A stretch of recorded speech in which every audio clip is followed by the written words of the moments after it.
It's Thursday, September 5th, 2024, and I'm Dave Sobel. 4 things to know today. The Cynomi report revealing high demand for virtual CISO services, but few providers are offering them. Congress to hold hearings on the CrowdStrike outage. ScalePad's founder Chris Day returns as CEO, and what's he looking to do? And private equity rollups dominate the MSP M&A market. This is the business of tech.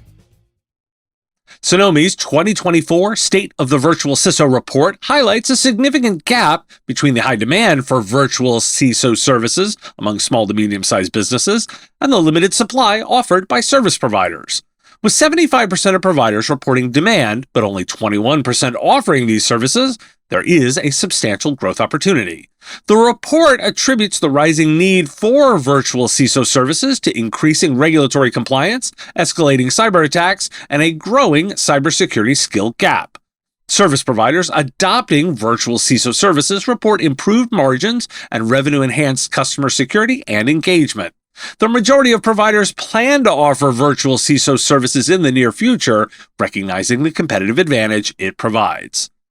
A new study reveals that small businesses can significantly benefit from generative AI if employees are encouraged to use it. Despite job security and data privacy concerns, many employees recognize generative AI's productivity advantages. To overcome hesitancy, small business owners should centralize data management and integrate generative AI into their operations, emphasizing its role in enhancing productivity rather than replacing jobs. Employees should be encouraged to experiment with the technology to understand its capabilities and limitations, fostering a collaborative environment and prioritizing data privacy. Why do we care? I'm highly skeptical that customers ask for a virtual chief information security officer by name. I doubt they're asking for generative AI by name, although broadly asking for artificial intelligence. It's the services they understand and certainly need. This is why I advocate for a holistic approach to technology advising. Customers want their technology needs addressed and look to you to guide them.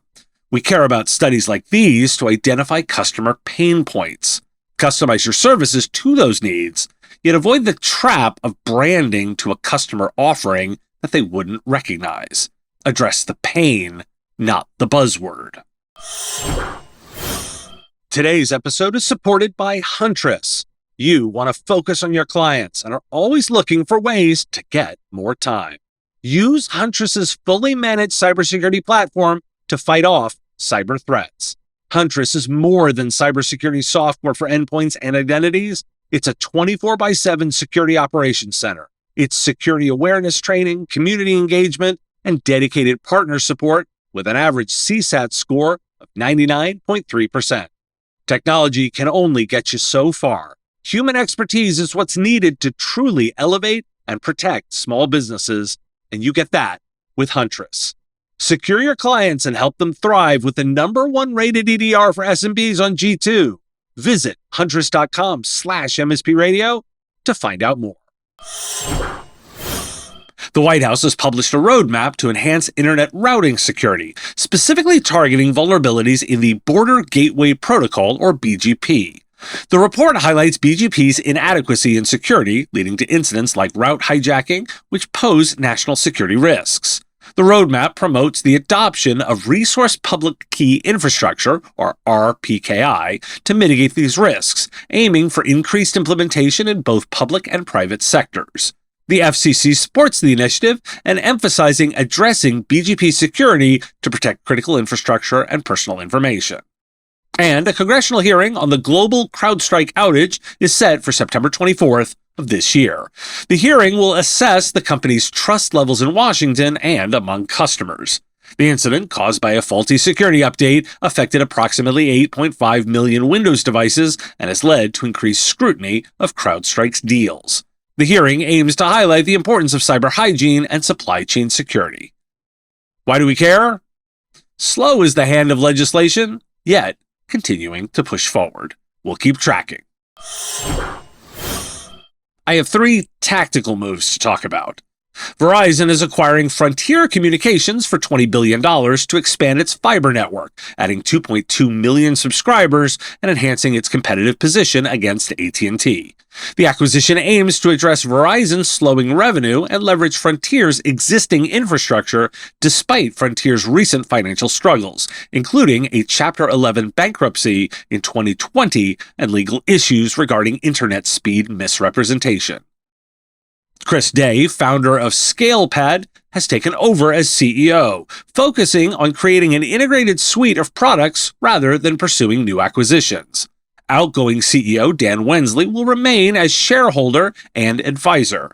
Day aims to double subscription revenue in 2 years and enhance user experience through technology investments, particularly in data science and AI.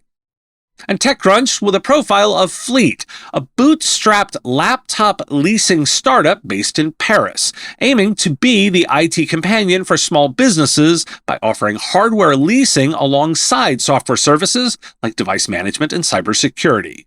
Despite challenges in the French tech ecosystem, Fleet has diversified its revenue and client base, now serving 1,500 companies across 120 countries.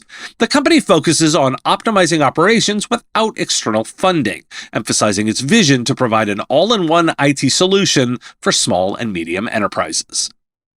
Why do we care? Verizon's acquisition shows a continued lack of competitiveness in connectivity in the US. There's now one less player. I will generally observe that a founder's return is not an endorsement of the management that's leaving. I have a bias here. I worked for Dan Wensley on the vendor side. Something wasn't happening as fast as ownership wanted. So here, we're looking for that change in strategy. Less acquisitions, more investment. We'll see where it goes. Thanks to listener William for the attention to Fleet. Consider an organization handling the hardware and software stack as a full lease for SMBs and doing it entirely bootstrapped. That's an MSP. I have some big ideas for this shortened week. I wanted to highlight a piece in Forbes. Is AI right for your SMB? Consider these 5 points first.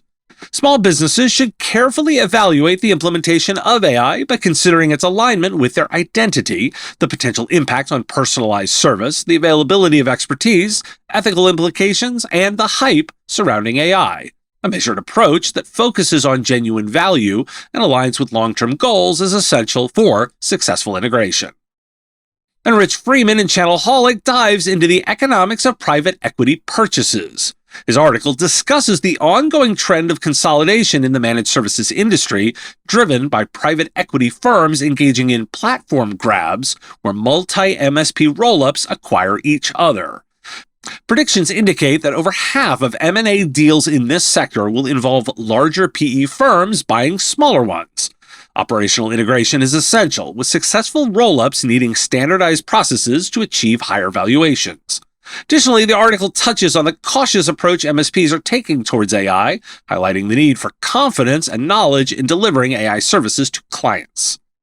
And reiterating a conversation I had with Anurag Agarwal on the live show recently, the news stack with the article, "The Future of LLMs is in Your Pocket." The future of large language models is shifting towards local processing on consumer devices, moving away from reliance on cloud-based systems. This transition will reduce costs, enhance user experience by eliminating latency, and improve data privacy. While current high-parameter models may not run locally, smaller models can deliver effective capabilities, and advancements in hardware and software are facilitating this change. Developers will need to adapt their strategies, focusing on fine-tuning and creating differentiated models, while new opportunities for infrastructure innovation will arise to support this evolution. And I want to highlight a very long read by Nicholas Carlini called How I Use AI. Here's a snippet. So in this post, I just want to try and ground the conversation. I'm not going to make any arguments about what the future holds. I just want to provide a list of 50 conversations that I, a programmer and research scientist studying machine learning, have had with different large language models to meaningfully improve my ability to perform research and help me work on random coding side projects. Among those, building entire web apps with technology I've never used before, teaching me how to use various frameworks having never previously used them, converting dozens of programs to C or Rust to improve performance 10 to 100-fold, trimming down large code bases to significantly simplify the project, writing the initial experiment code for nearly every research paper I've written in the last year, automating nearly every monotonous task or one-off script, almost entirely replacing web searches for helping me set up and configure new packages or projects, and about 50% replaced web searches for helping me debug error messages. Now, why do we care? I love use cases, and here a researcher gives some helpful insight into their process. These real-life use cases tell me a trend is taking hold.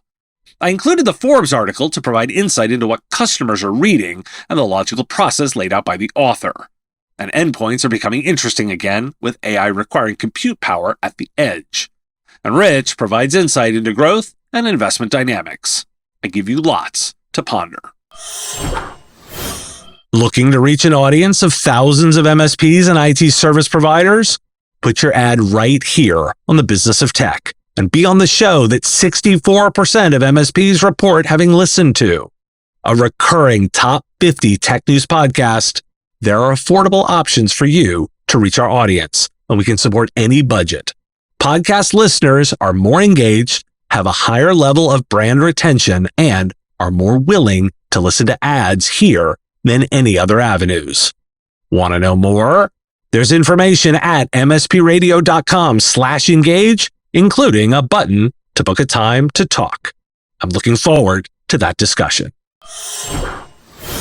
Thanks for listening. Today is National Cheese Pizza Day, which is good for my birthday. I'll enjoy one tonight. I'll be speaking at Pulseway Nexus on September 11 and 12, so make sure to sign up and register to attend. The link is in the show notes and description. If you have a question you want answered, we take those, send them in, ideally as a voice memo or video, to question@mspradio.com. I answer listener questions live each week on our Wednesday live show on YouTube and LinkedIn, 3 p.m. Eastern next week. And if you got a comment or a thought, put it in the comments if you're on YouTube, or reach out on LinkedIn if you're listening to the podcast. I will talk to you again on Monday. The Business of Tech is written and produced by me, Dave Sobel, under ethics guidelines posted at businessof.tech. If you like the content, please make sure to hit that like button, follow, or subscribe. It's free and easy and the best way to support the show and help us grow. You can also check out our Patreon, where you can join the Business of Tech community at patreon.com/MSP Radio, or buy our Why Do We Care merch at businessof.tech. Finally, if you're interested in advertising on the show, visit mspradio.com/engage. Once again, thanks for listening to me, and I will talk to you again on our next episode of the Business of Tech. Part of the MSP Radio Network.